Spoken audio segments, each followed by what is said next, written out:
dirais que je suis très déçu par le résultat. Parce que les premières personnes qui auraient dû être acquittées, ce sont les deux justement qui ont été condamnés. Et aussi les juges n'ont pas accepté de se prononcer sur la violation des droits de la défense. Ce qui en fait est très grave dans la mesure où ceux qui ont suivi ce procès savent que l'enquête de la gendarmerie, le travail des juges d'instruction, en fait tout cela a bafoué les droits élémentaires donc, de ces accusés. Maintenant,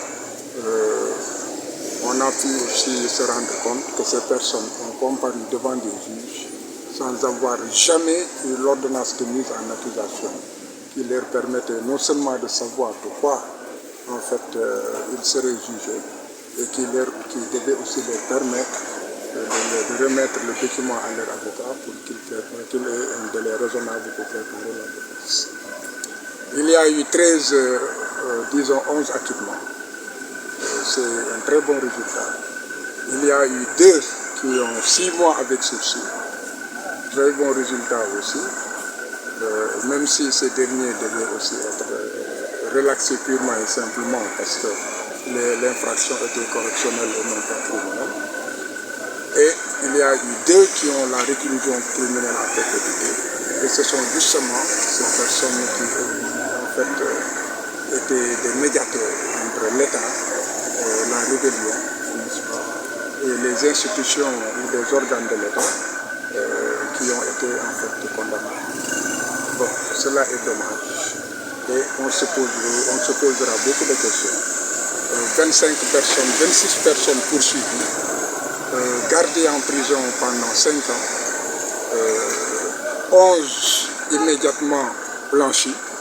Ensuite, quelques jours plus tard, quelques mois plus tard, 3 ou 4 mois plus tard, 11 autres, comment dirais-je, acquittés, blanchis encore. Alors on doit se poser vraiment des questions sur la façon de procéder de notre justice et penser à de profondes réformes, surtout sur la question des délais raisonnables, des pouvoirs du ministère public, notamment du procureur de la République. Et maintenant, pour le reste, les juges, bon, constitutionnellement, ils ont un devoir, c'est le devoir de rendre conscience qu'à leurs compétences, de ne rendre compte qu'à leurs compétences propres et à leurs propres convictions, n'est-ce pas? Et c'est pourquoi je dirais que ces jeunes magistrats ont été très courageux, mais ils ont montré aussi les limites. Bon, pour mes clients, disons il y a eu 3 condamnations à la réclusion criminelle. Il y a 16 heures à Badiat, donc on n'a pas voulu qu'il soit défendu.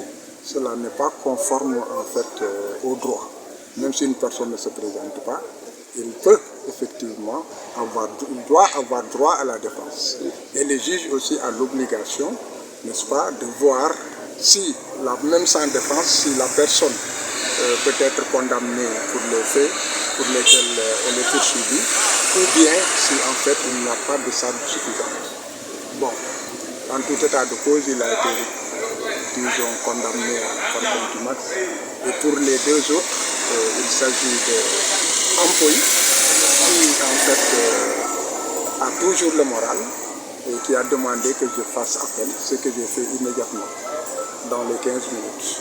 Et pour ce qui est de René Bassel, bon, peut-être qu'il est plus fragile et c'est quelqu'un qui est très affecté psychologiquement parce que depuis le départ, il a dit qu'il ne supporterait pas qu'il y ait une décision qui l'avilirait, n'est-ce pas, qui serait avilissante, alors qu'il est convaincu de son innocence et qu'il a passé pratiquement toute sa jeunesse et toute son adolescence à lutter pour la paix. Et maintenant qu'on mette donc cette ignominie sur son dos, il ne pourrait pas le supporter et qu'il mettrait fin à sa vie.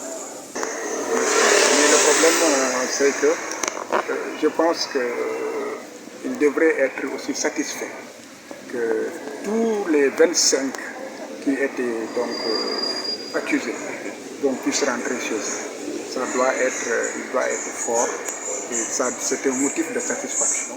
Et reconnaître aussi que quelque part, les juges ont été courageux, chacun jusqu'aux limites que pouvait lui donner en fait sa force et son courage. Et maintenant, dire que pour 2 condamnations, n'est-ce pas, César, bon, ça, en fait, c'est du théâtre, il ne sera jamais arrêté. Bon, c'est pour la galerie. Bon, donc pour les 2 autres, moi j'ai bon espoir que la Cour d'appel, si elle n'annule pas toute la procédure, parce que les juges n'ont pas voulu s'y prononcer, parce qu'ils savaient qu'en examinant, en se prononçant sur l'immunité, ce dossier aurait été bousillé dès le départ. Donc pour condamner, il fallait en fait qu'ils refusent de se prononcer sur cela, ce qu'ils ont fait, et la Cour d'appel pourrait, elle, redresser le tort qui leur a été fait et l'injustice quelque part qu'ils ont subi. Bon, ou en tout état de cause, si elle décide d'aller au fond, pour qu'il y ait le courage que ces jeunes et braves magistrats